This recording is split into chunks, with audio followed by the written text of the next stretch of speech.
அப்படி என்றால் நாங்கள் இந்த வேளையில் தேவனிடத்தில் ஒப்பு கொடுத்து ஜெபம் செய்வோம்.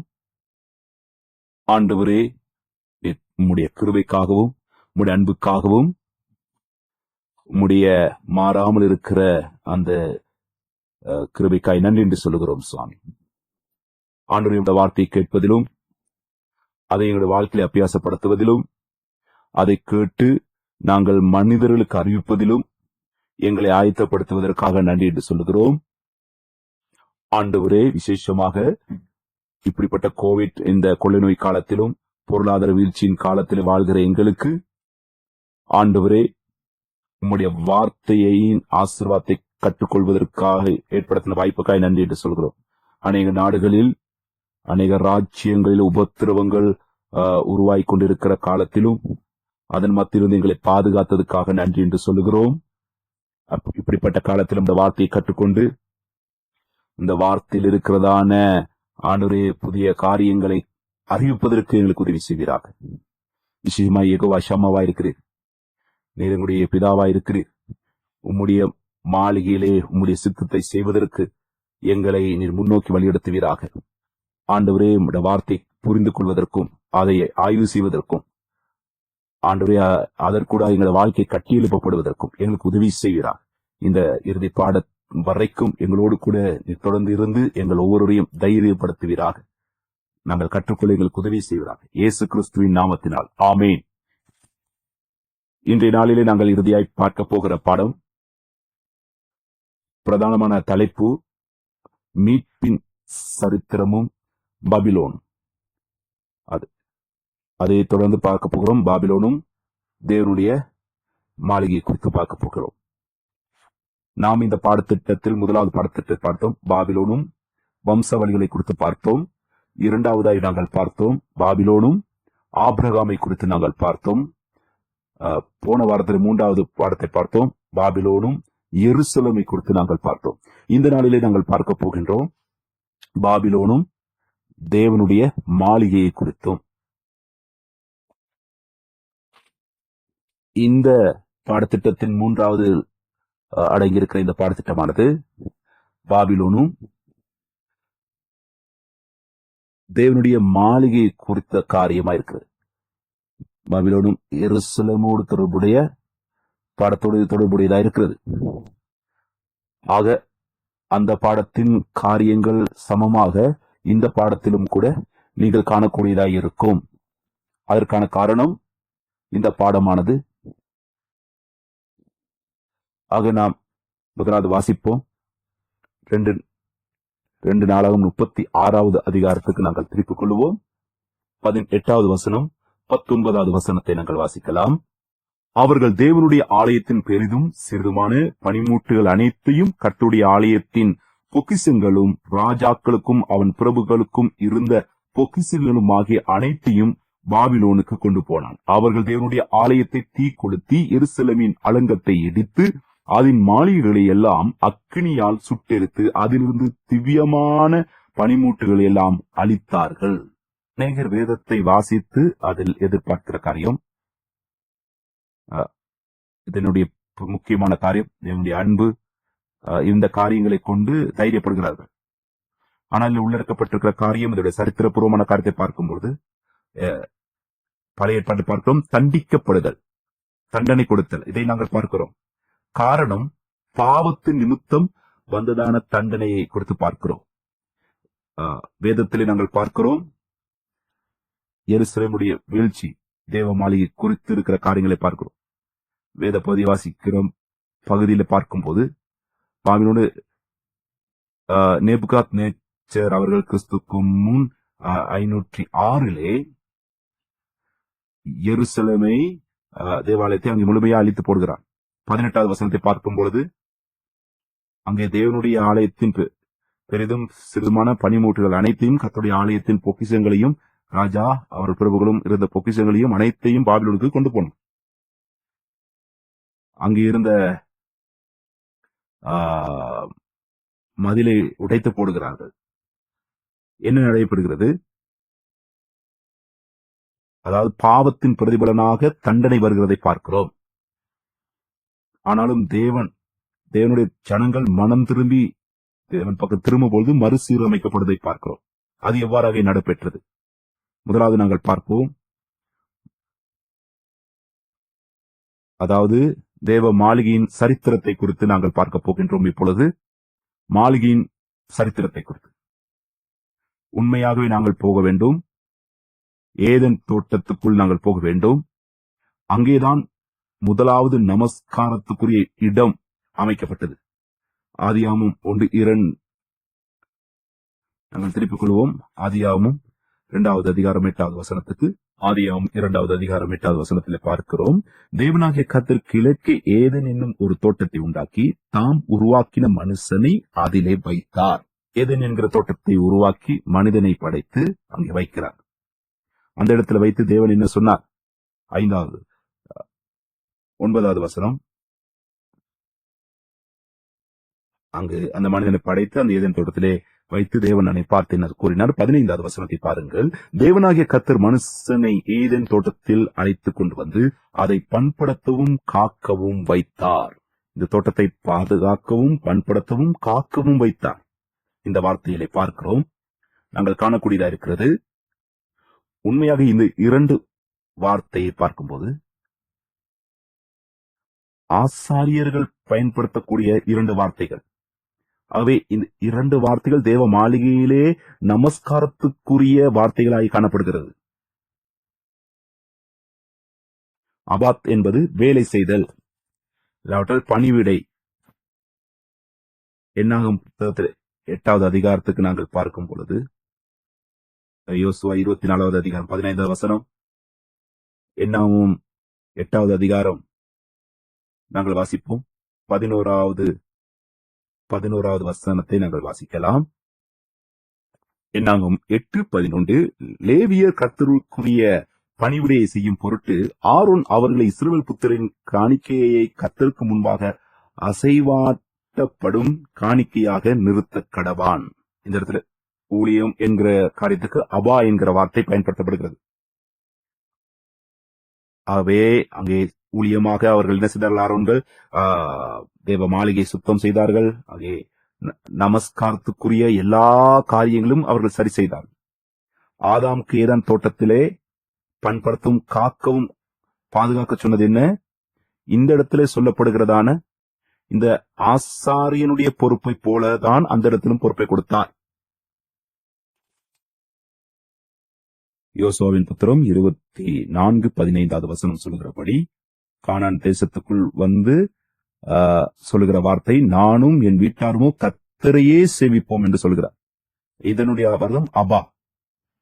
சங்கீதம் 2வது அதிகாரம் 11வது வசனத்தை பார்க்கும் பொழுது, பயத்துடனே கர்த்தரை சேவியுங்கள், நடுக்கத்துடனே களி கூறுங்கள். இந்த இடத்துல சொல்லப்படுவதும் அபா என்கிறதான வார்த்தை தான். ஆக இந்த இடத்துல நமஸ்காரத்துக்கு பயன்படுத்தப்படுகிற வார்த்தை அபாத் என்கிற வார்த்தை. தேவ மாளிகை கட்டப்படுவதற்கு முன்பதாக ஏதேன் தோட்டத்திலும் தேவனுடைய மாளிகையாக அது காணப்பட்டது. ஆரோன் ஒரு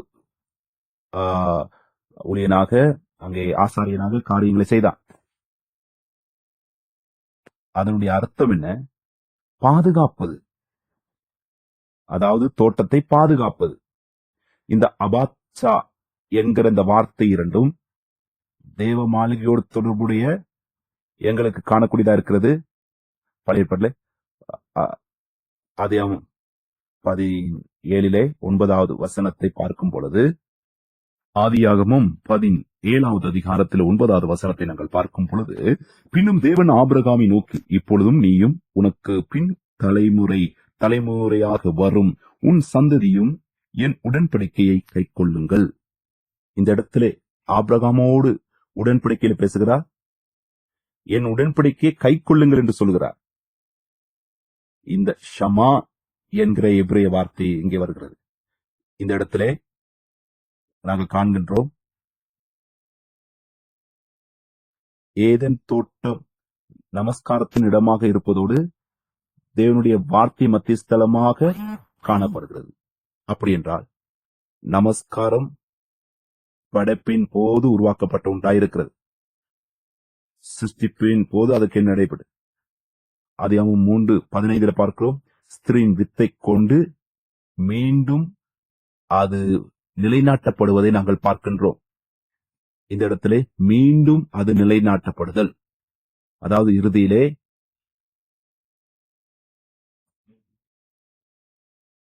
ஏதேன் தோட்டம் உண்மையான நமஸ்காரத்திடமாய் இருந்தாலும் அந்த இடத்தில் அவர்கள் விலகி போகிறார்கள், பிரிக்கப்படுகிறார்கள்.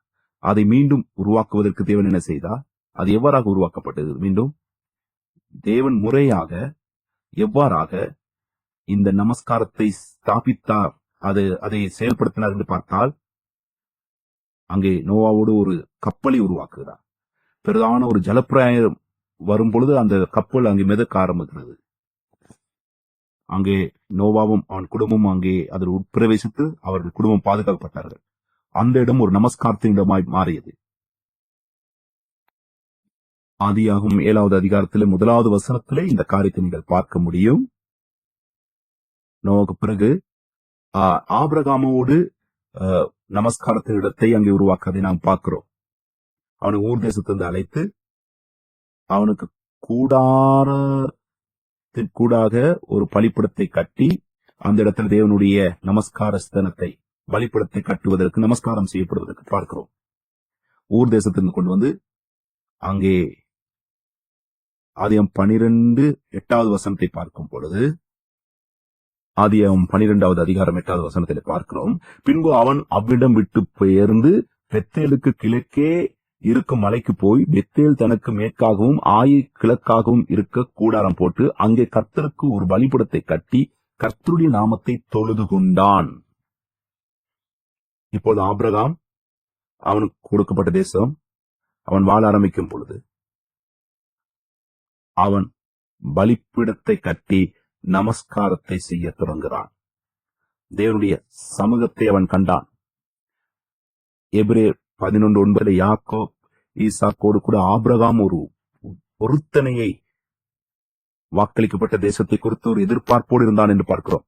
மோசை குறித்து பார்க்கும்போது யாக்கோபோடு இருந்த குழுவோடு கூட நாங்கள் பார்க்கும் பொழுது அவர்கள் எகிப்து தேசத்திலே போகிறார்கள். பல வருடங்களாக அங்கே இருக்கிறார்கள். அவர்கள் அங்கிருந்து மீண்டும் வெளியே வருகிறார்கள். பின்பு தேவன் அவரை பார்த்து என்ன கூறினார்? நான் அவர்கள் மத்தியிலே வாசமாயிருக்க விரும்புகிறேன், எனவே கூடாரத்தை உருவாக்க சொன்னார். யாத்ராம் 25:8வது வசனத்திலிருந்து நாங்கள் வாசிக்கலாம். யாத்ராகம் 25:8வது வசனத்திலே, அவர்கள் நடுவிலே நான் வாசம் பண்ண எனக்கு ஒரு பரிசுத்த ஸ்தலத்தை உண்டாக்குவார்களாக.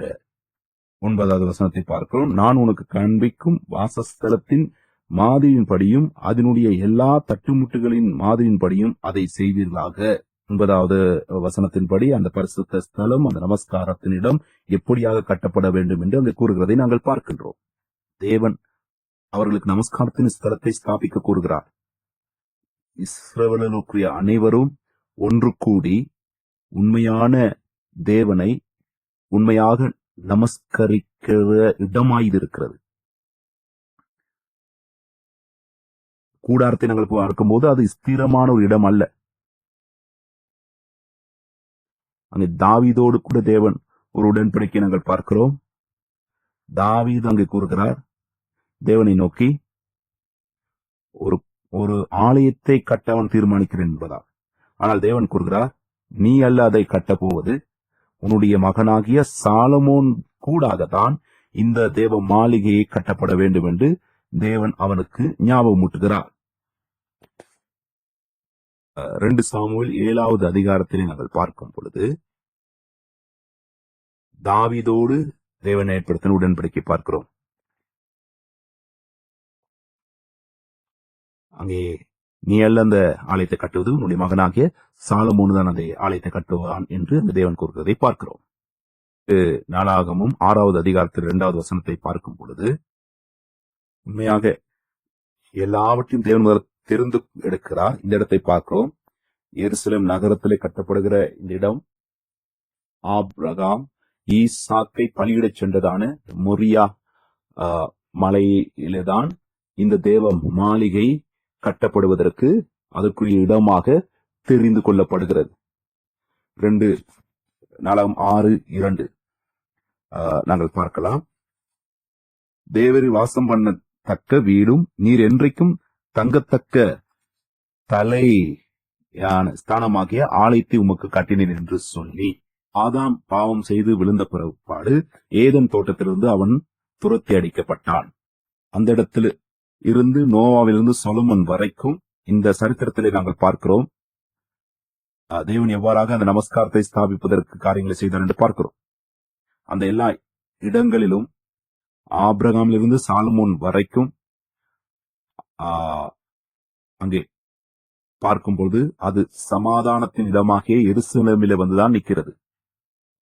எருசலேமில் தான் உண்மையான நமஸ்காரம் கட்டப்படுகிறதை பார்க்கிறோம். நாங்கள் முன்னோக்கி போவோம். நாங்கள் பார்க்கலாம் 2 நாளாகமும் 7வது அதிகாரத்திலே 2 நாளாகமும் 7வது அதிகாரத்திலே 19வது வசனத்திலிருந்து 22வது வசனம் வரை, நீங்கள் வழி விலகி நான் உங்களுக்கு முன்வைத்த என் கட்டளைகளையும் என் கற்பனைகளையும் விட்டு போய் வேறு தேவர்களை சேவித்து அவர்களை பணிந்து கொள்வீர்களாகில் நான் அவர்களுக்கு கொடுத்த என் தேசத்திலே இருந்து அவர்களை பிடுங்கி என் நாமத்தினென்று நான் பரிசுத்தப்படுத்தின இந்த ஆலயத்தை என் சமூகத்தினின்று தள்ளி அதை எல்லா ஜனங்களுக்குள்ளும் பழமொழியாகவும் வசை சொல்லாகவும் வைப்பேன். அப்பொழுது உன்னதமாயிருக்கிற இந்த ஆலயத்தை கடந்து போகிறவன் எவனும் பிரமித்து கர்த்தர் இந்த தேசத்திற்கும் இந்த ஆலயத்திற்கும் இப்படி செய்தது என்ன என்று கேட்பான். அதற்கு அவர்கள் தங்கள் பிதாக்களை எகிப்திலிருந்து புறப்பட பண்ணின தங்கள் தேவனாகிய கர்த்தரை விட்டு வேற தேவர்களை பற்றி கொண்டு அவைகளை நமஸ்கரித்து சேவித்தபடினால் கர்த்தர் இந்த தீங்கையெல்லாம் அவர்கள் மேல் வர பண்ணினார் என்று சொல்லுவார்கள் என்றார். நாங்கள் பார்க்கிறோம் ஆதியாம் 2வது அதிகாரத்தை பார்க்கிறோம். தேவன் இதோடு நாங்கள் பார்க்கும்போது ஏதேன் தோட்டத்தை உருவாக்கி மனுஷனை அதிலே வைத்து அங்கே அவனை பார்த்து அதை பாதுகாக்க சொன்னார், காக்க சொன்னார். இந்த ஆழமான நமஸ்காரம் நிறைவேறுவதற்கு தேவனுடைய வார்த்தையை அதை பாதுகாக்கும்படியை சொன்னார். தேவனுடைய மாளிகை கட்டப்பட்ட பிற்பாடு தேவன் என்ன கூறுகிறார் அவளுக்கு, நீங்கள் வேறு அந்நிய தேவர்களை சேவியாமல், அதாவது நீங்கள் சேவித்தால் அவர்களை சம்பூர்ணமாக அவர்களை அந்த இடத்திலிருந்து அகற்றி விடுவேன் என்று அங்கு தேவன் கூறுகிறதை பார்க்கிறோம்.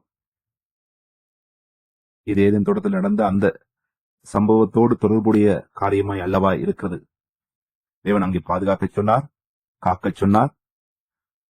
ஆனால் தேவனுடைய வார்த்தையை அவர்கள் கை கொள்ளவில்லை, பாதுகாக்கவில்லை. தேவனுடைய வார்த்தையை அவர்கள் பாதுகாக்கவில்லை. அதே போல் நாம் பார்க்கிறோம் அந்த இடத்திலிருந்து அவர்களை புறப்பட பண்ணினார், அகற்றினார். அங்கே மாளிகை தேவ மாளிகை கட்டியும் அதே கருத்தை இங்கேயும் கூறுகிறார். தேவனுடைய வார்த்தை கீழ்ப்படிந்து மற்ற தேவர்களை சேவியாமல் இருந்தால் அவர்கள் ஆசீர்வதிக்கப்படுவார்கள். ஆனால் அந்நிய தெய்வங்களை வழிபட்டு அவைகளுக்கு சேவை செய்தால் முழுமையாக அவர்களை அந்த இடத்திலிருந்து அகற்றுவேன் என்று தேவன் கூறுகிறார். இந்த பகுதியிலே நாம் பார்க்கிறோம் அவர் பல தெய்வங்களுக்கு சேவை செய்தார்கள் என்று பார்க்கிறோம். இன்று உலகத்தில் இந்த சேவை செய்கிறபடியால் தான் அங்கு தேவன் அங்கு விட்டு விலகி இருக்கிறார். தேவன் கிறிஸ்தவம் அல்லாத அநேகர் காரியங்களை செய்து இறுதியில் அவர்கள் கூறுகிற காரியம் அதாவது இந்த தேவ மாளிகை அவர்களால் கண்டுபிடிக்க முடியவில்லை. உலகத்திலே தொல்பொருள் ஆராய்ச்சிகள் சொல்கிறார்கள் இதை கண்டுபிடிக்க முடியாமல் இருக்கிறது. தேவன் இந்த பகுதிதான் கூறியிருக்கிறார். அந்நிய தெய்வங்களை சேவித்தால் என்ன நடைபெறும் என்று கூறியிருக்கிறார். சம்பூர்ணமாய் தேவனுடைய இந்த ஆலயம் இல்லாமல் போய்விடும் என்று சொல்லப்படுகிறது. ஆகவே தொல்பொருள் ஆய்வு கூட கண்டுபிடிக்க முடியாத அளவுக்கு இருக்கிறது. அதை கடந்து போகிற மனிதர்கள் என்ன கூறுவார்கள், ஏன் தேவன் இதை செய்ய இடமளித்தார்? அப்பொழுது அவர்கள் அதை குறித்து அவர்களே சாட்சி கொடுப்பார் என்று சொல்லப்படுகிறது. அங்கே தொல்பொருள் ஆய்வுக்காரர்கள் என்ன கூறுகிறார்கள், அவர்கள் இந்த இடத்திலே இந்த ஆலயம் இருக்கவில்லை என்று கூறுவார்கள். இதுதான் தேவனுடைய வார்த்தை நிறைவேறுகிற காரியமாய் சாட்சியா இருக்கிறது. தேவனுடைய வார்த்தை கீழ்ப்படியாமல் உண்மையான நமஸ்காரத்தை செய்யாமல் இருந்தால் தேவன் உண்மையாக இப்படிப்பட்ட தண்டனைக்கு இடம் கொடுப்பார். அதன் பிறகு என்ன நடைபெற்றது? தேவனுடைய மகிமையை அங்கே இல்லாமல் போனது. தேவனுடைய மகிமை அவளை விட்டு விலகியது. எசேக்கியேல் 7வது அதிகாரம் 20வது வசனம், அவருடைய சிங்காரத்தின் மகிமையை அகந்தை என்று வைத்து அதிலே அருவருக்கப்படத்தக்கதும் என்று இகழப்படத்தக்கதுமான காரியங்களின் விக்கிரகங்களை உண்டு பண்ணினார்கள். ஆகையால் நான் அவைகளை அவர்களுக்கு வேண்டா வெறுப்பாக்கி. ஆக நாம் இந்த இடத்துல பார்க்கிறோம், 7வது 8வது வசனங்களை பார்க்கும்பொழுது எந்த அளவுக்கு தேவன் அதை வெறுக்கிறார், அருவருக்கிறார் என்கிற காரியங்களை அந்த வசனங்களை பார்க்கும்போது பார்க்க முடியும். காரணம், அவர் தேவன் மாளிகைக்குள் வந்து தேவனுடைய மாளிகைக்குள் எவ்வளவோ அருவருப்பான காரியத்தை செய்திருக்கிறார் என்று பாருங்கள். 20-21 சொல்கிறது என்ன பாருங்கள், அதை அந்நியர் கையிலே கொள்ளையாகவும் பூமியின் துஷ்டர்களுக்கு சூறையாகவும் கொடுப்பேன். அவர்கள் அதை பரிசுத்த குலைச்சலாக்குவார்கள். என்ன நடைபெற்றது? தேவ மாளிகை பாபிலோனர்கள் வந்து அதை கொள்ளையிடுகிறார்கள். அதை கொள்ளையடித்து அதை அவர்கள் பாபிலோனுக்கு அங்கே சிறைப்பிடித்துக் கொண்டு போகிறார்கள். பொருட்களை அங்கே கொண்டு போய் வைக்கிறார்கள் அவர்கள். 18வது வசனம் என்ன சொல்றது? அதே போல எசேக்கியேல் 10வது அதிகாரத்தில் 18வது வசனம் என்ன கூறுகிறது? கர்த்தருடைய மகிமை ஆலயத்தின் வாசப்படியை விட்டு புறப்பட்டு, தேவனுடைய மகிமை தேவனுடைய மாளிகையை விட்டு வெளியே போனது. தேவனுடைய மகிமை அந்த இடத்தில் விட்டால் அந்த தேவ மாளிகை எந்த பிரயோஜனமும் இல்லை. அந்த தேவாலயத்தை கட்டின பொழுது தேவனுடைய மகிமை அங்கே வந்தது. தேவனுடைய மாளிகையை சாலமோன் அங்கே பிரதிஷ்டை செய்யும் பொழுது தேவனுடைய மகிமை பிரசன்னம் சமூகம் வருகிறதை நாங்கள் பார்க்கிறோம். அது நிரம்பி வழிந்தது. ஆனால் இங்கே தேவனுடைய மனுஷனுடைய பொல்லாத கிரியைகள் நிமித்தம் இங்கே தேவனுடைய மகிமை அந்த இடத்தை விட்டு வெளியே போகிறதை கூறுகிறதை பார்க்கிறோம். எசேக்கியேல் இதை குறித்து எச்சரிக்கின்றார். ஆனால் இதற்கு அவர்கள் செவி கொடுக்கவில்லை. தேவனுடைய மாளிகை அழிந்து போனது. எசேக்கியேல் 33வது அதிகாரத்தில் நாங்கள் பார்க்கின்றோம் 21வது வசனம், எங்கள் சிறையிருப்பின் 12ஆம் வருஷம் 10ஆம் மாதம் 5ஆம் தேதியிலே எருசலேமிலிருந்து தப்பின ஒருவன் என்னிடத்தில் வந்து நகரம் அழிக்கப்பட்டது என்றான். நாம் காண்கின்றோம், இந்த நேரத்திலே எசேக்கியேலுடைய ஊழியம் நிறைவு பெறுகிறது. அவன் அமைதியாயிருக்கிறான். அங்கு தேவையான நேரத்திலே தேவன் அவன் மூலமாய் பேசுகிறார். இந்த மாளிகை அழிக்கப்பட்ட பிறகு இங்கே பார்க்கிறோம், தேவனுடைய வார்த்தை வருகிறது, எசேக்கியேலுக்கு வருகின்றது. 22வது வசனத்தை பாருங்கள், தப்பினவன் வருகிறதுக்கு முந்தின சாயங்காலத்திலே கர்த்தருடைய கை என் மேல் அமர்ந்தது. அவன் காலையில் என்னிடத்தில் வர மட்டும் என் வாய் திறக்கப்பட்டது. பின்பு நான் மௌனமாயிருக்கவில்லை. 33-34 வரைக்கும் அவனுக்குள் வெளிப்படுத்தப்படுகிற காரியங்கள் எல்லாம் அங்கே உண்மையான காரியங்களாய் இருக்கின்றது. இந்த இடத்துக்கு அவர் வருவதற்கு முன்பதாக அழிவை குறித்து மிகவும் கவனமாக எச்சரிப்பாக அவர் பேசுகிறதை நாங்கள் பார்க்கின்றோம். தண்டனை குறித்தும் அழிவை குறித்தும் நியாய தீர்ப்பை குறித்தும் மக்களுக்கு அங்கே தெரிவிக்கிறதை நாங்கள் பார்க்கிறோம். அதை யாரும் ஒருபோதும் அதை ஏற்றுக்கொள்ளவில்லை. ஆனாலும் இப்பொழுது தேவனுடைய மாளிகை முழுமையாக அழிக்கப்பட்டாயிற்று. பிறகு எசேக்கியேல் கூறுகிறார், இதற்கு மேலும் நான் மௌனமாயிருப்பது இல்லை. அவர்களுக்கு இவை இல்லாமல் போகும் பொழுது அவர்களுக்கோ எதிர்பார்ப்புகள் இல்லாமல் போகிறதை பார்க்கின்றோம். தேவனுடைய உண்மையான நமஸ்காரத்தின் இடம், வார்த்தையின் ஆசீர்வாதத்தின் இடம் இல்லாமல் போனது. மாளிகை அழிக்கப்பட்டது. ஆனாலும் எசேக்கியேல் அவர்களுக்கு கொண்டு வருகின்றார், எதிர்பார்ப்பின் வார்த்தைகளை கொண்டு வருகிறார். யூத ஜனங்கள் இந்த அழிவுக்கு முன்பதாக அவர்கள் கொடுத்த அவருடைய கிரியை எப்படி இருந்தது, அவர்களுக்கு கொண்டு வரப்பட்டதான வார்த்தை இப்படிப்பட்ட வார்த்தை. நாம் அதன் பிறகு பார்க்க போகிறோம். தேவ மாளிகையினுடைய மறுசீரமைப்பு. எசேக்கியேல் 34:12வது வசனம், சீரமைக்கப்படுகிற 8 காரியங்கள் அங்கே பேசப்படுகிறது. முதலாவது மெய்ப்பொருளை குறித்து அங்கே சொல்லப்படுகிறது. மெய்ப்பர்கள் அங்கே துன்மார்க்கர்களாக, பொறுப்பற்றவர்களாக அங்கே காணப்படுகிறதை அந்த இடத்துல நாங்கள் பார்க்கின்றோம். ஆகவே தேவன் அவளை மறுசீரமைப்பேன் என்று சொல்கிறதை பார்க்கிறோம். 12வது அதிகாரம் எசேக்கியேல் 34வது அதிகாரம் 12வது வசனத்தை பார்ப்போம். ஒரு மெய்ப்பெண் சிதறுண்ட தன் ஆடுகளின் நடுவே இருக்கிற நாளில் தன் மந்தையை தேடிக்கொண்டு இருக்கிறது போல நான் என் ஆடுகளை தேடி மப்பும் மந்தாரமுமான நாளிலே அவைகள் சிதறுண்டு போன எல்லா இடங்களிலும் இருந்து அவைகளை தப்பி வர பண்ணி பார்க்கிறோம். தேவன் அங்கே கூறுகிறதை பார்க்கிறோம். எருசலேம் நகரமானது முழுமையாக அழிக்கப்பட்டிருக்கின்றது, மாளிகை உடைக்கப்பட்டிருக்கின்றது, ஜனங்கள் சிதறடிக்கப்பட்டிருக்கின்றார்கள். இப்பொழுது மந்தைகள் சிதறடிக்கப்பட்டது போல இவர்கள் சிதறடிக்கப்பட்டிருக்கிறார்கள். தேவன் என்ன செய்கின்றார்? தேவன் கூறுகிறார், நான் அவர்களை ஒன்று சேர்ப்பேன். ஞாபகம் இருக்கிறார், தேவன் அங்கே இஸ்ரவேல் ஜனங்களை பார்த்து அங்கே கூறிய, நீங்கள் என்னை சேவியாமல் அந்நிய தேவர்களை சேவிப்பீர்கள் என்று சொன்னால் நீங்கள் சிதறடிக்கப்படுவீர்கள் என்று தேவன் சொன்னது உங்களுக்கு ஞாபகம் இருக்கின்றதா? அதே போல எசேக்கியேல் 34:29 பார்க்கிறோம், நான் அவர்களுக்கு கீர்த்தி பொருந்திய ஒரு நாற்றை எழுப்ப பண்ணுவேன் என்று அங்கே சொல்லுகிறதை பார்க்கிறோம். இது உண்மையாக அங்கே ஏதேன் தோட்டத்தை போல ஒரு காரியத்தில் அல்லவா இந்த இடத்துல ஆண்டவர் அங்கு சொல்லுகின்றார். தேவன் கூறுகிறார், நான் ஏதேன் தோட்டத்தை போல ஒரு தோட்டத்தை உருவாக்குவேன். அவர்கள் தங்கள் தேசத்திலே இனி அவர்களுக்கு அழிவும் நிந்தையும் அவளுக்கு இனி இருப்பதில்லை. அவர்களுக்கு ஒரு தேசத்தை அவளுக்கு கொடுத்து அவர்களை அந்த இடத்துல அதாவது ஒரு தேசத்தை பிடித்து பல தேசங்களை ஆளக்கூடிய ஆசீர்வாதத்தை அவளுக்கு தருவதை தான் இந்த இடத்துல கூறுகிறதை பார்க்கிறோம். அப்பொழுதுதான் பல தேசங்களுக்கு, மற்ற தேசங்களுக்கு இது ஒரு சாட்சியாக இருக்க போகின்றது. இங்கே விழுந்து போன இந்த தேசம் அங்கே மீண்டும் கட்டப்பட்டிருக்கிறது, அவர்கள் எழும்பி விட்டார்கள் என்று சொல்லி அவர்கள் சாட்சி கொடுப்பார்கள். தெரியும், தேவனுடைய மகிமை தேவனுடைய மாளிகையை விட்டு விலகி போயிற்று. அதில் காணப்படவில்லை. அது தேவன் பலவீனமானவர் என்று காண்பிப்பதல்ல. ஆனால் அது மீண்டும் கட்டியெழுப்பப்படுகிறது. தேவன் மீண்டும் அவளை கட்டியெழுப்பி அங்கே அது அழிந்து போக அவர் இடம் கொடுக்கவில்லை. அங்கே ஏதேன் தோட்டத்துக்குள்ள எங்களுடைய மனதை கொண்டு போகிறார். அங்கே எல்லா பல வகைகளும் இருந்தது. ஆனால் அவர்களுக்கு என்ன நேரிட்டது?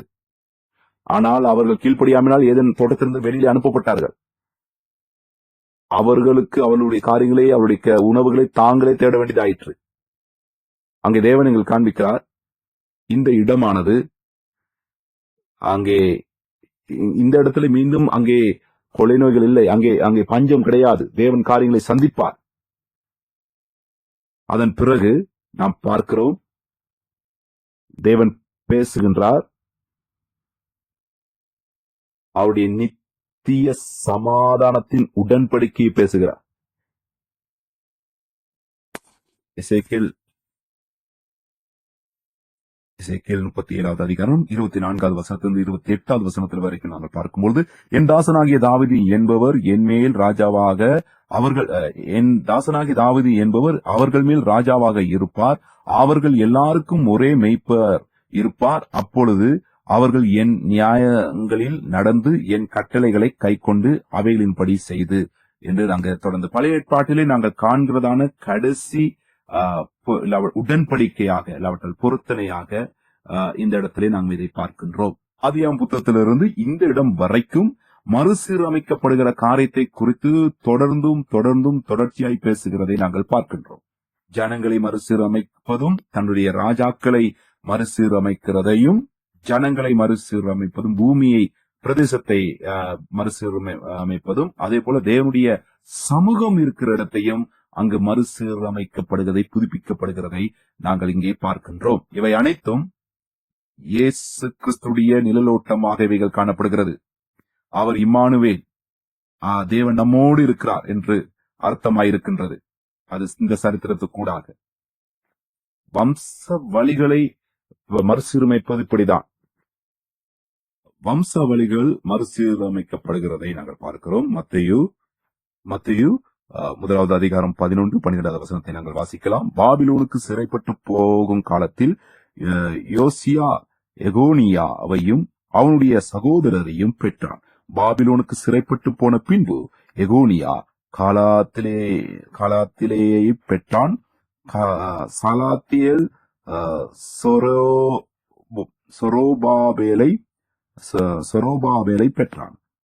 11வது வசனம், அங்கே எருசலேம் அழிக்கப்படுது, தேவ மாளிகை அழிக்கப்படுவதோடு 12வது வசனம், சிறையிருப்பு முடிந்து தேவனுடைய மாளிகையும் எருசலேமும் மீண்டும் கட்டியெழுப்பப்படுகிற ஒரு சந்தர்ப்பத்தை பேசப்படுகிறது.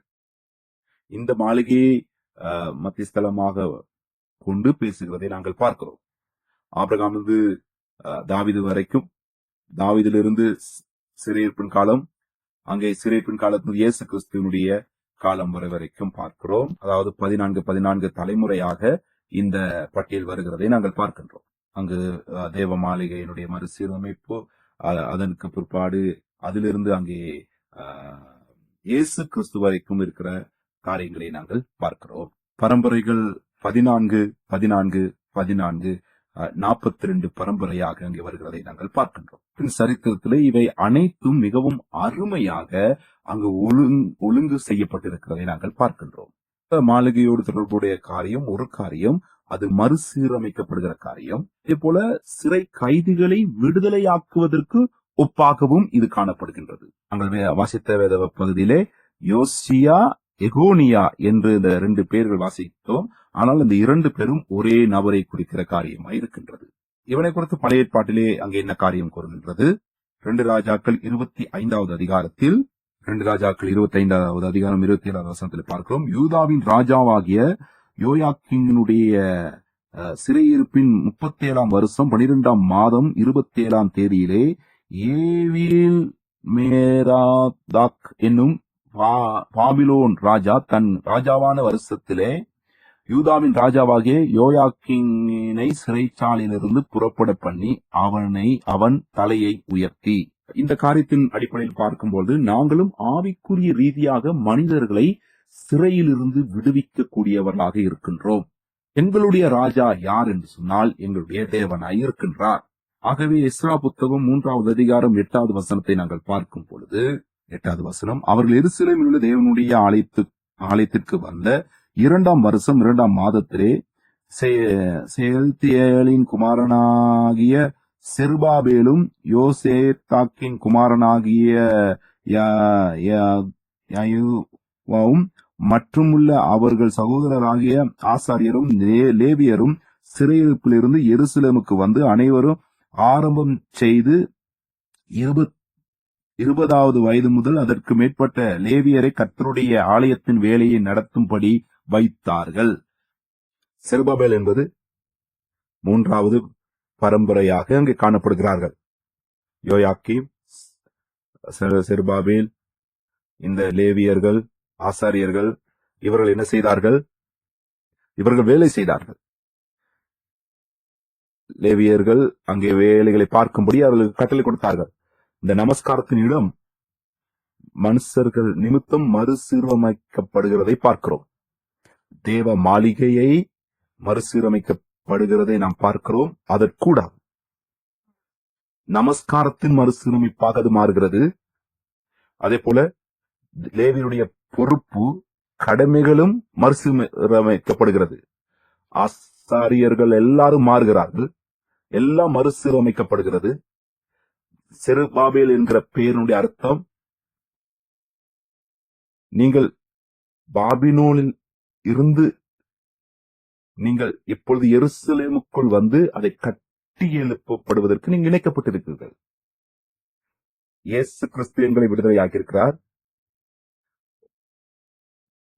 லூக்கா 4வது அதிகாரம் 18-19 வசனம், கர்த்தருடைய ஆவியானவர் என்மேல் இருக்கிறார், தரித்திரருக்கு சுவிசேஷத்தை பிரசங்கிக்கும்படி என்னை அபிஷேகம் பண்ணினார், இருதயம் நறுங்குண்டவர்களை குணமாக்கவும், சிறைப்பட்டவர்களை விடுதலையாக்கவும், குருடர்களுக்கு பார்வையும் பிரசித்தப்படுத்தவும், நொறுங்குண்டவர்களை விடுதலையாக்கவும், கர்த்தருடைய அனுக்கிரக வருஷத்தை பிரசித்தப்படுத்தவும் என்னை அனுப்பினார் என்று எழுதியிருக்கிறது இடத்தை அவர் கண்டு. இது அங்கே சினோகோவிலிருந்து அங்கே கூறுகிறதை பார்க்கிறோம். நீங்கள் கேட்கிற இந்த வேத பகுதி நிறைவேறிவிட்டது என்று கூறுகிறதை பார்க்கிறோம். ஆவிக்குரிய பாபிலோனிலிருந்து விடுதலையாக்குவதற்கு இயேசு கிறிஸ்து அங்கே வந்திருக்கிறார். வெளிப்படுத்தல் 18 வசனம், அவன் பலத்த சத்தமிட்டு மகா பாபிலோன் விழுந்தது, அது பேய்களுடைய குடியிருப்பும் சகலவித அசுத்த ஆவியருடைய காவல் வீடும் அசுத்தமும் அருவருப்பும் உள்ள சகலவித பறவைகளுடைய கூடுமாயிற்று. இந்த இடத்திலே சொல்லப்படுகிற பாபிலோன் எங்களை ஆவிக்குறி ரீதியாக சிறையாக்கி வைத்திருக்கிற ஒரு பாபிலோனாக அங்கே காட்டப்படுகின்றது. அதே போல 18வது அதிகாரம் 4வது 5வது வசனம், பின்பு வேறொரு சத்தம் வானத்திலிருந்து உண்டாக கேட்டேன், அது என் ஜனங்களே, நீங்கள் அவளுடைய பாவங்களுக்கு உடன்படாமலும் அவளுக்கு நேரிடும் வாதைகளில் அகப்படாமலும் இருக்கும்படிக்கு அவளை விட்டு வெளியே வாருங்கள். அவளுடைய பாவம் வானம் பரியந்தம் எட்டினதும் அவளுடைய அநியாயங்களை தேவன் நினைவு கூர்ந்தார். இயேசு கிறிஸ்து அறிக்கை செய்த காரியம் என்னவாய் இருக்கின்றது? தேவன் இயேசு கிறிஸ்துவை இந்த பூமிக்கு அனுப்பிய நோக்கம் அங்கே ஆவிக்குரிய பாபிலோனிலே சிறையாக்கப்பட்டிருக்கிற அவர்களை விடுதலையாக்கும்படியாக. அதற்காகவே தான் இயேசு கிறிஸ்து இந்த பூமிக்கு அனுப்பப்பட்டார். ஆவிக்குரிய பாபிலோன் சிறையிலிருந்து அவர்களை வெளியிலே கொண்டு வருவதற்காக. நாம் அறிந்திருக்கிறோம், இயேசு கிறிஸ்து தான் எங்களுடைய வாழ்க்கையின் மாளிகையாக இருக்கின்றார். வெளிப்படுத்தல் 18 எதை குறித்து பேசப்படுகிறது? ஆவிக்குரிய பாபிலோனை குறித்து. அதன் பிறகு 21:3வது வசனம் அங்கே கூறுகிறதை பார்க்கின்றோம். மேலும் பரலோகத்திலிருந்து உண்டான ஒரு பெருஞ்சத்தத்தை கேட்டேன், அது இதோ மனுஷரிடத்திலே தேவனுடைய வாசஸ்தலமாய் இருக்கிறது, அவரிடத்திலே அவர் வாசமாய் இருப்பார், அவர்களும் அவருடைய ஜனங்களாய் இருப்பார்கள், தேவன் தாமே அவளோடு கூட இருந்து அவர்களுக்கு தேவனாயிருப்பார். 21வது அதிகாரம் 10-11வது வசனம், பெரிதும் உயரமுமான ஒரு பர்வதத்தின் மேல் என்னை ஆவியில் கொண்டு போய் தேவனுடைய மகிமையை அடைந்த எருசலேம் ஆகிய பரிசுத்த நகரம் பரலோகத்தை விட்டு தேவனிடத்திலிருந்து இறங்கி வருகிறதை எனக்கு காண்பித்தான். அதன் பிரகாசம் மிகவும் விலை உயர்ந்த ரத்தினக்கல்லை போலவும் பழங்கினொளியுள்ள வச்சிரக்கல்லை போலவும் இருந்தது. யோவானை தேவன் அங்கே கொண்டு செல்கிறார். அங்கே பரிசுத்த நகரமாகிய எருசலேம் என்கிறதான தேவன் வாசம் பண்ணுகிறதான இந்த இடத்துக்கு அங்கு யோவானை அழைத்து செல்கிறதை பார்க்கிறோம். அதே போல எசேக்கியேலையும் இவ்வாறாகவே கொண்டு செல்கிறதை நாங்கள் பார்க்கிறோம். தேவனுடைய இந்த பரிசுத்தமான நகரத்துக்கு அவர்களை கொண்டு வருவதை நாங்கள் பார்க்கின்றோம். பிறகு வெளிப்படுத்தல் 21-22 நாங்கள் பார்க்கிறோம். அதில் தேவாலயத்தை நான் காணவில்லை, சர்வ வல்லமையுள்ள தேவனாகிய கர்த்தரும் ஆட்டுக்குட்டியானவருமே அதற்கு ஆலயம். உண்மையான மாளிகையை உருவாக்கி உண்மையான நமஸ்காரம் ஏற்படுத்தப்படுகிறது. அதுதான் இயேசு கிறிஸ்து. அவர் மரித்து 3ஆம் நாளிலே உயிரோடு எழும்பினார். அங்கே யோவான் புத்தகம் 2:19 நாங்கள் பார்க்கும் போது, யோவான் 2:19, இயேசு அவர்களுக்கு பிரதியுத்தரமாக, இந்த ஆலயத்தை இடித்து போடுங்கள், 3 நாளைக்குள்ளே இதை எழுப்புவேன் என்றார். 21வது வசனம், அவரோ தம்முடைய சரீரமாகிய ஆலயத்தை குறித்து பேசினார். 22வது வசனம், அவர் இப்படி சொன்னதை அவர் மரித்தோரிலிருந்து எழும்பின பின்பு அவருடைய சீசர்கள் நினைவு கூர்ந்து தேவ வாக்கியத்தையும் இயேசு சொன்ன வசனத்தையும் விசுவாசித்தார்கள். பார்க்கிறோம், இயேசு கிறிஸ்துதான் உண்மையான தேவ மாளிகையாக இருக்கின்றார். இயேசு கிறிஸ்துடைய மரணத்தின் மூலமாக 3ஆம் நாள் உயிரோடு எழும்பியது கூடாக எங்களை பாவத்திலிருந்து எங்களை முழுமையாக விடுவித்து எங்களை மீட்டெடுத்திருக்கின்றார். இயேசு கிறிஸ்துவானவர் யெகோவா ஷம்மா என்கிற நாமத்தை முழுமைப்படுத்தி இருக்கின்றார். எசேக்கியேல் 48:35, சுற்றிலும் அதன் அளவு 10,000 கோலும், அந்நாள் முதல் நகரம் யெகோவா ஷம்மா என்னும் பெயர் பெறும். இந்த வார்த்தையிலே 2 வார்த்தைகள், யெகோவா ஷம்மா. தேவன் இந்த இடத்திலே நீங்கள் அதற்கு அதை நோக்கி போங்கள் என்றுதான் அதனுடைய அர்த்தமாயிருக்கிறது. ஷம்மா என்பது தேவன் அங்கே இருக்கிறார், அங்கே போங்கள் என்கிறதான எங்களுக்கு சொல்லப்படுகிறதான வார்த்தையா இருக்கு. தேவன் அங்கே இருக்கிறார் என்கிற அடையாளத்தை கொடுக்கிறது. 1 தெசலோனிக்கேயர் 4வது அதிகாரம் 16வது வசனத்திலிருந்து, ஏனெனில் கர்த்தர் தாமே ஆரவாரத்தோடும் பிரதான தூதருடைய சத்தத்தோடும் தேவ எக்காலத்தோடும் வானத்திலிருந்து இறங்கி வருவார். அப்பொழுது கிறிஸ்துவுக்குள் மரித்தவர்கள் முதலாவது இருந்திருப்பார்கள். பின் உயிரோடு இருக்கும் நாமும் கர்த்தருக்கு எதிர்கொண்டு போக மேகங்களின் மேல் அவரோட கூட ஆகாயத்தில் எடுத்துக் கொள்ளப்பட்டு இவ்விதமாய் எப்பொழுதும் அவருடைய கூட இருப்போம். நீங்கள் என்ன காரியத்தை காணக்கூடியதாக இருக்கின்றது? மேலே அவர் எடுத்துக்கொள்ள போகின்றார். நாம் அவரோடு தொடர்ந்தும் எப்பொழுதும் கூட இருக்க போகின்றோம். நாங்கள் இந்த பூமியிலே இந்த உலகத்திலே இருக்கின்றோம். தேவன் இருக்கிற இடத்துக்கு நாம் போக போகின்றோம். யெகோவா ஷம்மா. அதே போல நாம் இருக்க போகிறோம் இயேசு கிறிஸ்துவோடு கூட. அது யார்? இம்மானுவேல்.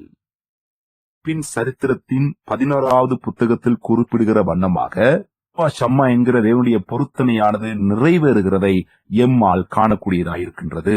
நிறைவேறுவதோடு கூட இம்மானுவேல் என்கிறதான வார்த்தையையும் தேவன் எங்கள் மத்தியிலே நிறைவேற்றிக் கொண்டு இருக்கிறார். தேவன் நம்மோடு கூட இருக்கிறார் என்பதை நாங்கள் எடுத்துக்கொள்ளப்படும் பொழுது யெகோவா ஷம்மா இருக்கிற இடத்துக்கு நாங்கள் போகின்றோம். இதுதான் எதிர்பார்ப்போடு கூட நாம் வாழப் போகின்றோம். தேவனுடைய வார்த்தையிலே வாஞ்சையாய் இருக்கிற அனைவரையும் அவர் எடுத்துக்கொள்ளப் போகிறதை நாம் பார்க்க போகின்றோம்.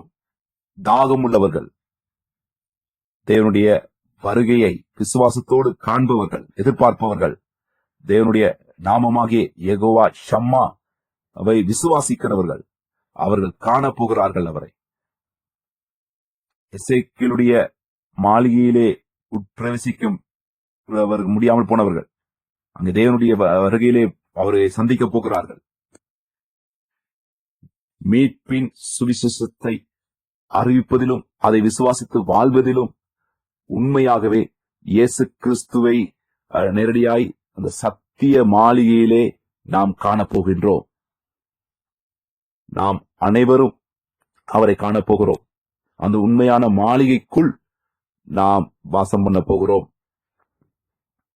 ஆக பாபிலோனை குறித்து நல்ல ஒரு பாடத்தை கற்றுக்கொண்டோம். இப்ப முடிவுக்கு நாங்கள் வந்திருக்கின்றோம்.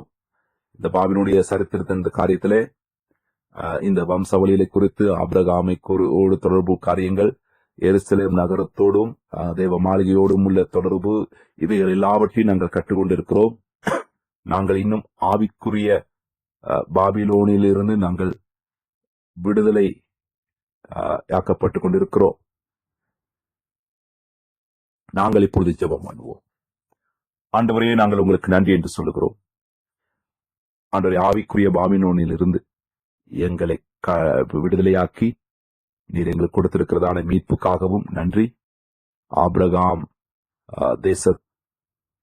அவருடைய தேசத்திலிருந்து அவர் வெளியே கொண்டு வந்து அவனை ஒரு பெரிய ஜாதியாக்கி ஆண்டவரே அவருக்குள் அவர் மீண்டும் ஒரு தேசத்துக்கு வந்து மறுசீரமைக்கப்பட்டு ஆண்டவரே தேவனுடைய மாளிகை கட்டி எழுப்பி ஆண்டவரே நாங்களும் ஆவிக்குரிய பாபிலோனில் இருந்து வெளியே அழைக்கப்பட்டு உண்மையான மாளிகையாகிய உங்களுக்குள் எங்களுடைய வாழ்க்கை கட்டப்பட்டு இயேசு கிறிஸ்து என்கிற சத்தியமாகிய அந்த நமஸ்காரத்துக்குள், உண்மையான சத்தியத்துக்குள் நாங்கள் மறுசீரமைக்கப்பட்டதுக்காக நன்றி.